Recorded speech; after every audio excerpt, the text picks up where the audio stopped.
All right, we'll get started. Hello, everyone. It's so great to see you all on here and see some of you like somewhat live and in person since this is my first time meeting or talking with some of you. But I'm excited to have you here. I'm excited to have our first call. Thanks for being flexible last week. Got to go see my sweet baby nephew, and I think I'm going to be able to squeeze another trip down to Maryland this weekend and go see him again. So I'm excited about that. But I'm also excited just to talk to you guys a little bit about figuring out who you are as a coach. I think that so often when you get started, you're excited and you want to just help anyone. Like, I hear that from so many new coaches. It's that I just want to help people. And, while I don't necessarily like turn anyone down, I still have a niche, a market that I'm shooting for and that my posts are geared to, because I'm trying to speak to someone. Often it's just speak to the person who I was before I got started, because that's who I can most relate to. But nonetheless, that's really what I want to dive into a little bit more tonight. So, when you kind of break it down, you can't lead your tribe if you don't know who you want to be part of it. So you can't get people, you can't recruit new coaches into this business to join you if you don't even know, what you're looking for in your team and how you're looking to build this. I know, many people come into this as a challenger. Some of you might be coming into this just because you heard about the business opportunity. So your approach to things are going to be different. But it's kind of like if you don't have a map, you know that you're supposed to go somewhere, but you don't have directions or a map on how to get there. It's going to be hard to, find your end destination. Same thing with building this business. You want to know who you're trying to recruit for so that your posts, your advertising, what you're talking about is geared directly towards those people.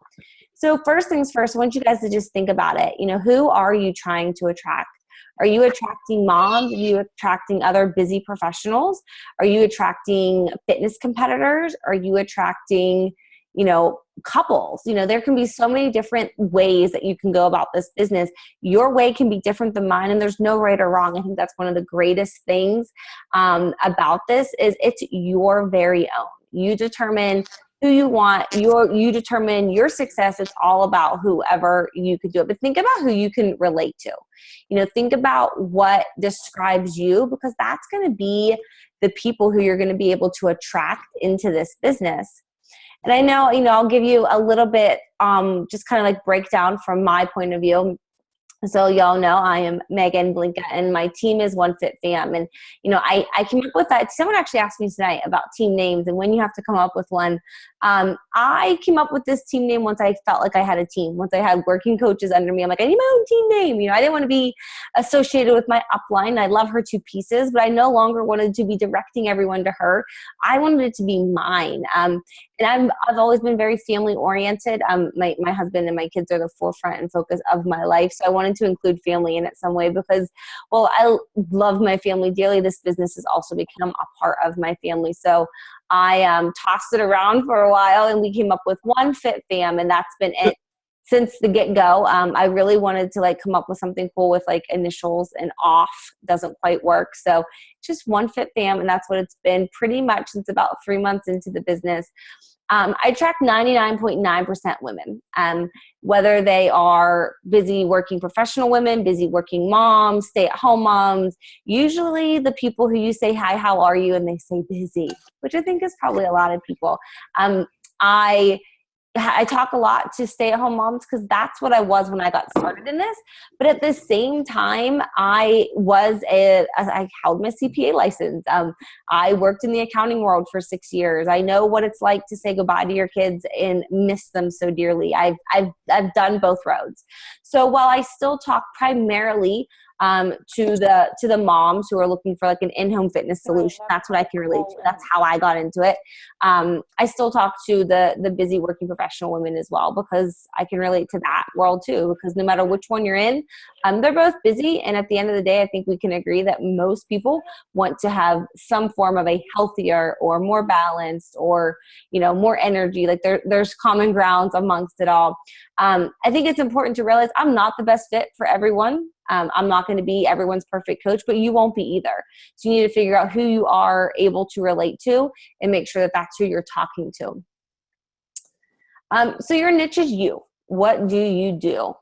For me, most of my days, I've got about 2 hours, Monday, Tuesday, Wednesday, and Thursday, where I work when my kids are in school. And other than that, I'm a mom.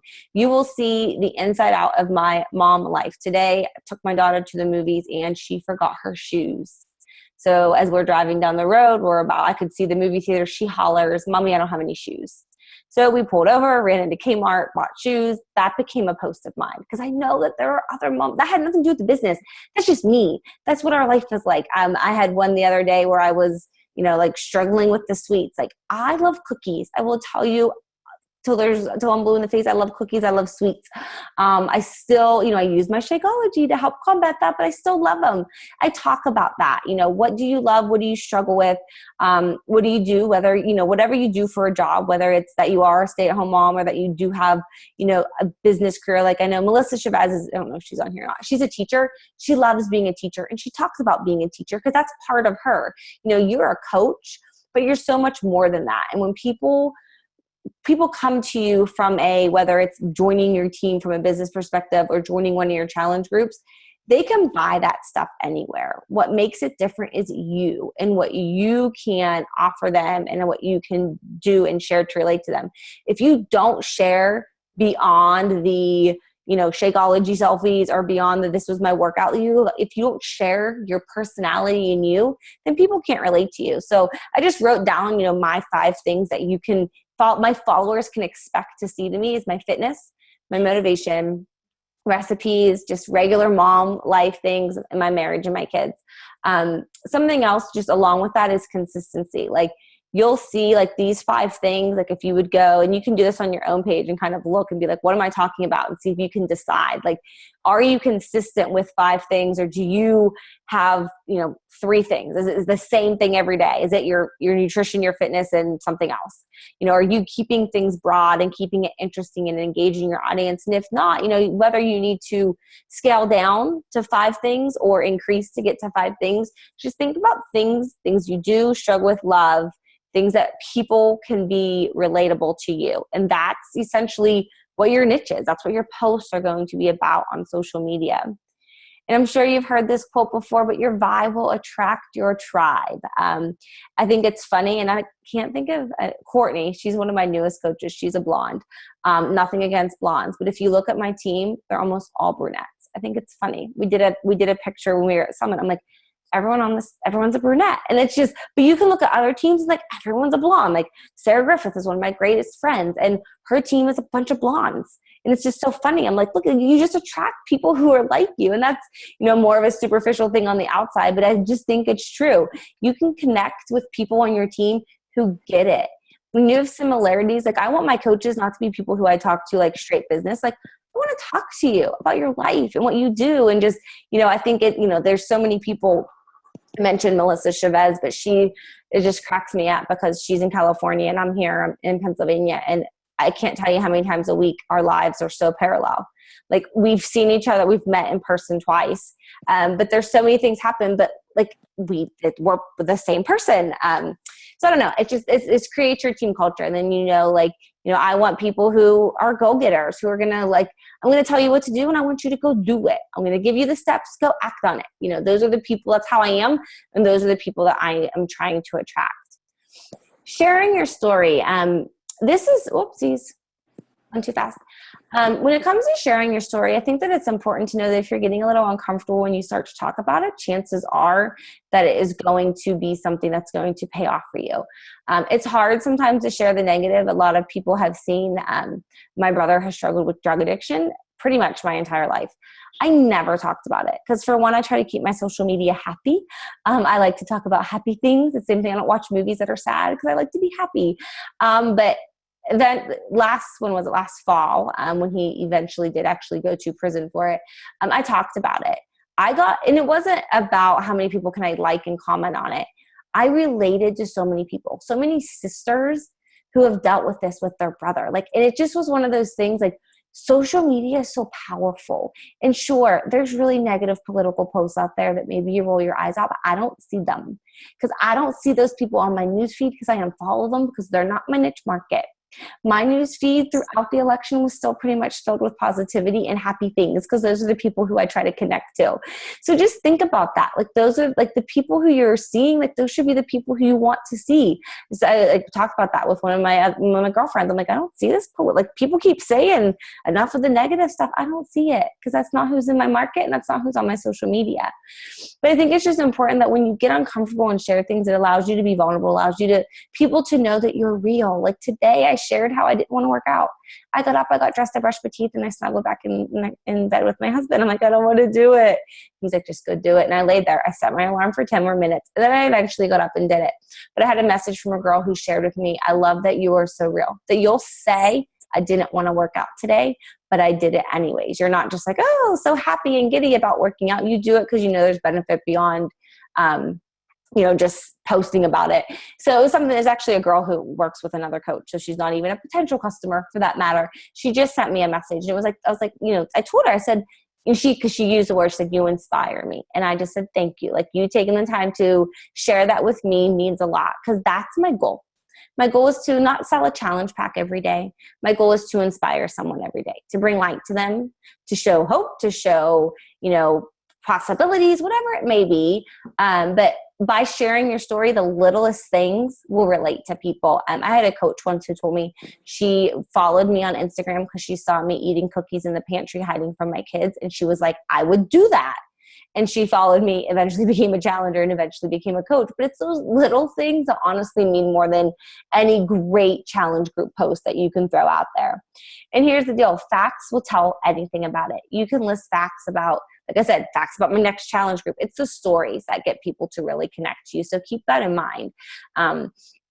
Someone had asked me earlier today about, she's a new coach, and she wanted to post about the All Access Challenge Pack.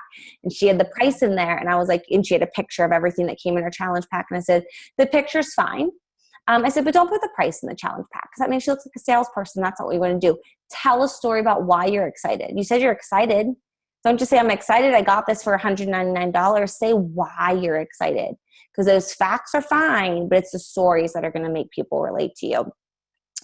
And then people want to connect and hear from you. Like I love whenever, I shouldn't say I love when it happens, but like I was sick, and if it was like 10 a.m. and I had like 5 messages from people who were like, where are you? You haven't worked out yet today. People expect me to work out. They expect me to get up in the morning and post something on Facebook, whether it's something motivational or just something from like, they expect it from me. They expect to see it because of the consistency that I've built over these last 3 times. Make that your goal, that people know what to expect when they're coming to your page. And I talked about this a little bit just on the previously, but the whole facts tell and stories sell. I had that on both. But, long story short, don't sit there and try to sell your workout programs and sell the All Access Challenge Pack. Well, it's great. And the Challenge Pack promotion on 3 SC points is ending at the end of the month. That's wonderful. Don't sell that. Just share what you're doing and why you're doing. Share the other things that you get that don't come in the box. I'm going to a wedding this weekend for my coach, a girl who I knew from college, but didn't talk to for many, many, many, many years after college. I'm going to her wedding. The people who will be there are other fellow coaches who I would have never known had I not gone into this business. They're my tribe. They're my girls. They're friends who mean the world to me, who connect to me on so many levels. That is something that doesn't come in the challenge pack box. Remember that and share that. Share what else you get, because the community from the challenge groups or from your team, that's the stuff that really matters. Like that's like the stuff that gives you the warm, fuzzy feeling that you're part of something more. The more confident you become, the easier recruiting is. You guys are all here in this group because you're trying to build a team, right? Like you're trying to, gain your confidence and, start leading your own tribe, start building your own team, whether it's rank advancing to diamond or star diamond or just stability. You're here because you want to grow, and confidence goes a long way. I can tell you, I can teach you that all the tips that I've done. I can show you. Someone asked me today about the apps I use in my pictures. I can give you all the apps that I use. I can share. I don't have any secrets. It's an open book. The difference is you have to do it and take action. And when you do it, be proud of it and be confident in it. When you're messaging somebody, smile when you message them, and I promise you whatever you say will come off better. When you're messaging someone, don't be like, oh, I'm not, like I got one today just before this call from some girl who's some other company saying how, oh, I'm sure, I know you're successful with Beachbody, but maybe you want to pursue this other opportunity. No, I don't. Thank you very much. I've been very successful in this business and I don't have time for that. So I very kindly told her it's against our policy to build 2 multi-level marketing companies. And I'm very happy with what I have with my team and I'm not interested, but thanks for the sweet comments. But it's just one of those things, like, it was just, to me, bizarre that she would even reach out to me the way that she did, because I know her and we've talked about other things in the past, but she wasn't confident. She was like, I'm not sure if you've seen this. Maybe you want to try it. And it was just like the words she used. I'm sure I used those words myself. I used to always be like, don't know if you saw, I'm a coach now. So if you are ever interested in maybe coming to join me, like, let me know if you're maybe kind of sort of interested. Like, that doesn't come off well. But when you say to someone, you're rocking the challenge group and I would love to have you on my team, have you ever considered coaching? Just as simple as that. As simple and straightforward, that you love what they're doing and you want them on your team, and see what they say. What are they going to do? Ignore you? If nothing else, they're going to take it as a compliment, but they're going to know that you're confident whenever you reach out to them. Confidence goes a long way. And when you're talking about the business opportunity, you can't be like, if you already got a challenger that's rocking it and you invite them to the business opportunity and they say no, they're still going to rock the challenge group. And I had to tell you, I mean, I've had challengers who I've talked to about coaching who it takes 2, 3, 4, 5, 6 months before they ever decide to become a coach. I talk to them about it. You've got to present this opportunity, because if you don't, I say this all the time, that this business is your party. You know, your challenge groups are your party. Growing your team, it's all your party. And if you don't invite to your party, I promise you that nobody will come up to it. So I think it's I've been able to share a lot of videos with you guys these past weeks. I want you to hear from other than just me. I'll share my insight and my ideas, but I have, other things and tools and resources that I've come across that I found valuable that I want to share with you guys. But here's the deal. You have to put things into action. You can't be just a collector of information. You can hear really great tips and get really great ideas and make a bunch of spreadsheets or make a Google Doc of all these different posts or pictures or write up scripts. But if you don't take action and just implement those 4 vital behaviors and start talking to people, your business isn't going to grow anywhere. I think that's one thing. I was talking with another coach and she's like, what do you think got to you to where you are? Which I'd never really post. I know Deidre posted it in Forever Fit. Congratulations to all of you, because you're all part of this team and we're currently ranked 56 in the entire company, which is just mind-blowing to me. But it's every one of you. It's every one of our team. It's all of your coaches and their customers. Like, it's all part of that. But I didn't get there by joining team calls and by joining push groups or joining training groups and just listening.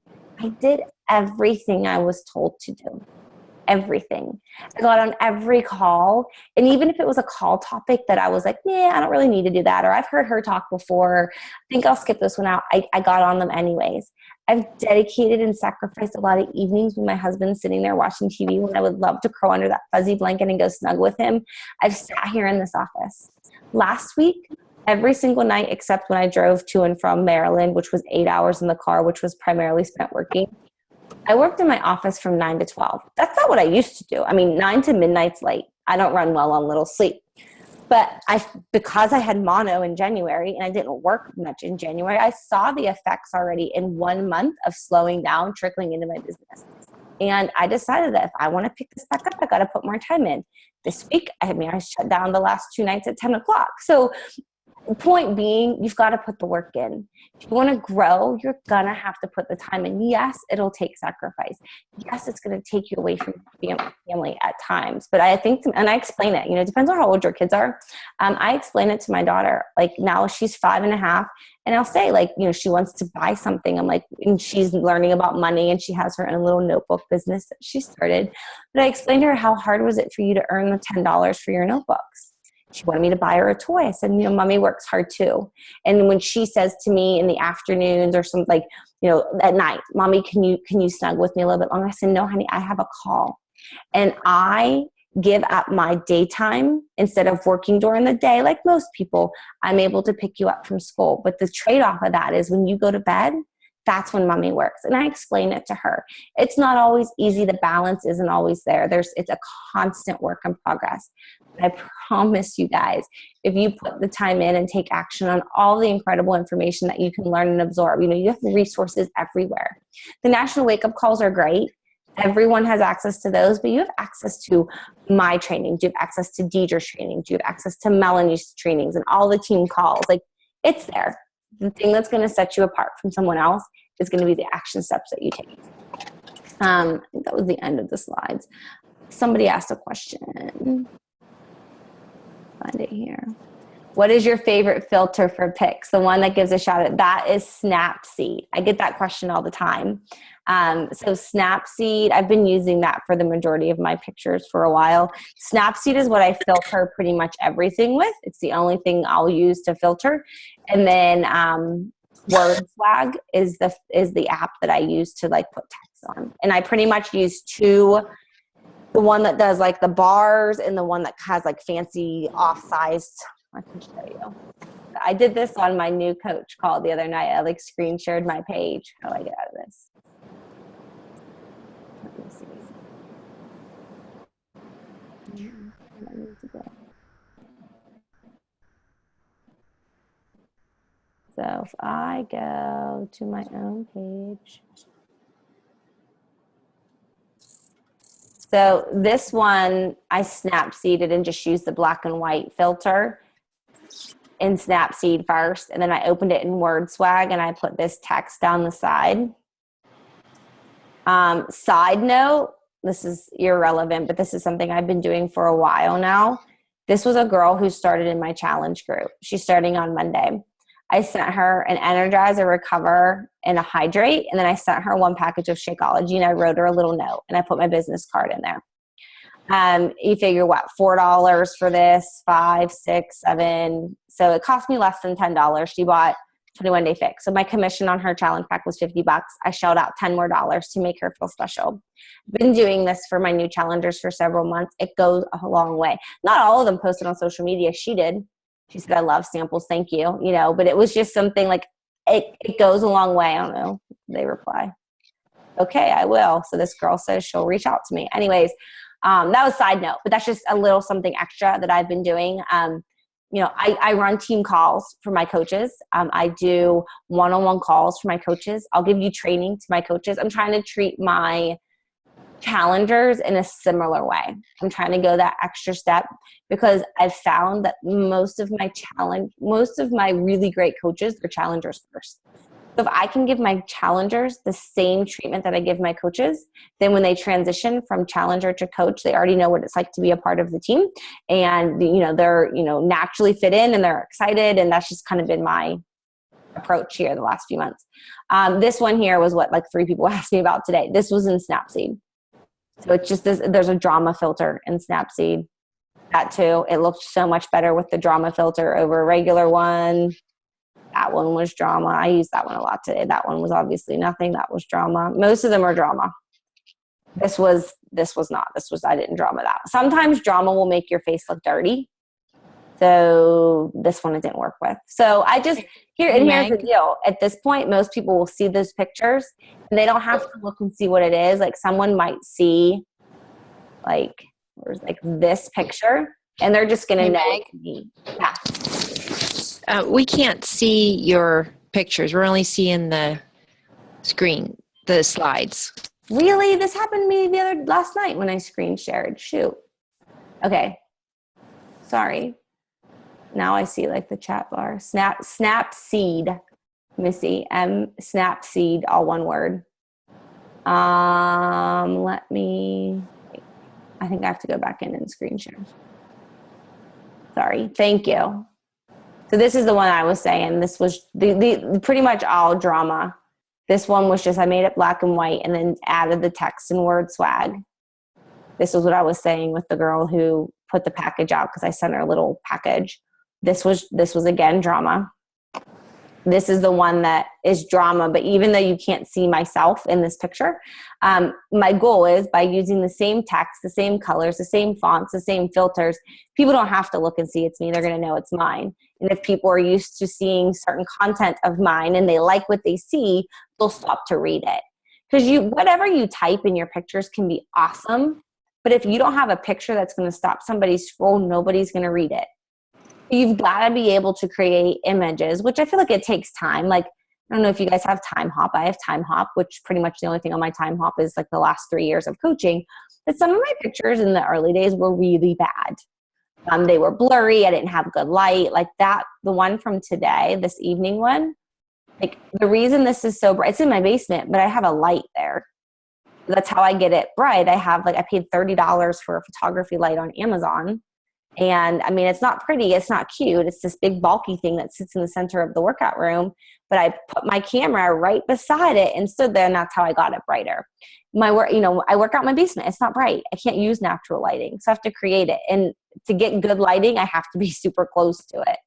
I don't know if there's any other. This is the one I was saying I did not use Snapseed because it made my skin look dirty. This one was Snapseed.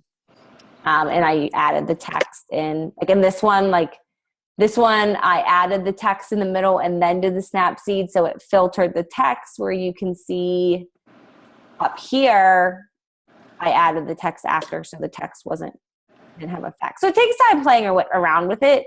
I mean, I've been editing pictures or even adding text to pictures for 3 years. I figured out what works. I can get in and out. I have what I want in my head. I know what apps to open. And I used to have like 10 different photo apps.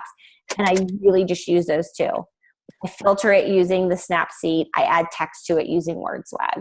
If there's anything else. Oh, and you know what? To do a collage, I use Pick, Play, Post. I don't do a lot of collages because I feel collages can be confusing. And it takes your face, it takes you many different places, but I do use them. This was Snapseed. That was just the black and white. So yeah. And again, this in the workout room, like I should do like a before and after for you guys showing the difference. Where was that one? Like I'm right up in front of the light, which is why the picture is so clear. Like when you're using a phone, it's not like you've got some great HD camera. But if I can get right up to the camera, and sometimes you can see like a glow from the light, but I feel like it's better than it being dark. All right. Any other questions? How do I get out of here? Stop screen share. Anyone else have any other questions? I think editing photos is super fun. I like to do different stuff with them. It is super fun. I'll have to try the Snapseed. And I do this stuff in the car. Like if I'm being honest, which picture was it? There was a picture, like the picture today with the blueberries. I took that like 4 days ago because it was sitting here and I took it. Today I sat at my desk and I ate blueberries, but I didn't take the picture right now. It was one of those like, I didn't have anything to post. I'm like, I could use that picture that I took of blueberries the other day. So I've got like 4,000 pictures on my phone. I take way more pictures than I ever post. But whenever I don't want to post just to post. I want to post value. I put like, ooh, eating blueberries, yum. But I added a little bit of value to it. So whoever saw it maybe got something out of it. And asking questions is always good too, because when you ask questions, you're more likely to get engagement. But yeah, like if you see something like, especially like things with my kids, like I could photo bomb kid stuff all day on Facebook because they're crazy and they're funny and they say funny things and they do silly stuff. But I don't want my Facebook is my business. So I don't want it to be overloaded of super cute, adorable pictures of my kids. So I often take more than I need. And I might edit them when I'm in the car driving. And then when I need to post a picture, I'll post a picture. So, I feel like, I've talked to my mom about this before. She's like, I can't do pictures in advance and then post them like the day I'm not doing them. I'm like, but the language is still the same. Like you don't see a picture that's selling Fabletics leggings and then you don't think they just took that picture and posted it. It's their advertisement that they're using to promote their business. The pictures that are on your page are there to promote your business. So use it that way. You're not saying, I'm sitting here right now and I just took this picture and here I am. This is what I'm doing. Take the time to make your pictures look good. Again, no matter what you say with those pictures, if your picture does not stop someone in the 3 seconds that you have as they're flipping their phone, nobody will read it.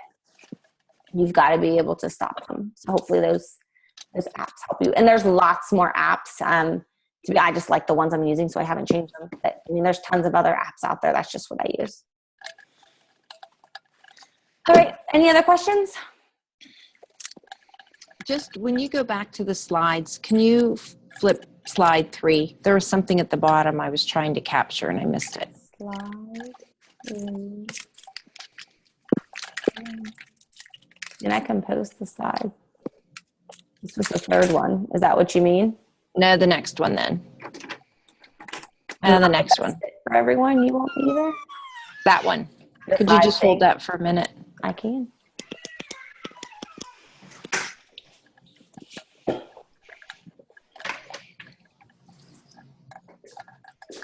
But thank you all for getting on. I appreciate it. My goal is to keep these calls at 30 minutes because I value your time and I respect your time, and I don't want it to be, wasteful. I want you to be able to get on these calls and walk away with something that you can implement. So hopefully the information that was shared with you tonight is things that you can, step back and reflect and think about how you can implement these things now to be able to make a difference and grow your business. And if you have questions about anything that I shared tonight, or you want to see any other things, or you have questions about how I do something, just ask. Got it all? Okay, thank you. You're very welcome. Thank you all for getting on. I will post the recording, and y'all have a wonderful night. Thanks, Megan. Thank you. You're welcome. Peace out, Cub Scouts.